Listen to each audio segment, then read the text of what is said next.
তো দেখো, যেমনটা আমি তোমাদেরকে বলেছিলাম যে আমি কেক বানাবো, কেক বানিয়ে ফেলেছি, মাইক্রোওভেন থেকে বার করা হয়ে গেছে। আমি তোমাদেরকে দেখাচ্ছি, 1 সেকেন্ড। এই দেখো, এই কেকটা আমি ওর জন্য বানিয়েছি। এই কেকটা হচ্ছে একদম পেট ফ্রেন্ডলি, মানে ও নিশ্চিন্তে খেতে পারে, এর মধ্যে কিচ্ছু দেওয়া নেই।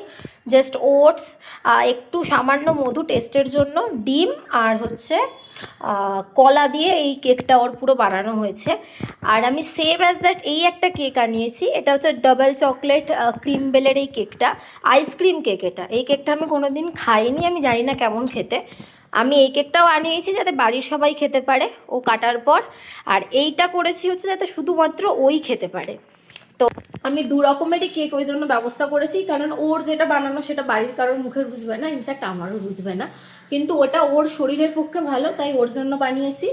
আর আর যেটা আরেকটা আনিয়েছি ওটা হচ্ছে বাড়ির সবার জন্য, কারণ বাকিটা সবাই খাবে এই কেকটাই। চলো টাটা, দেখা হচ্ছে সন্ধেবেলা অন্য অন্য অনেক ভিডিও নিয়ে।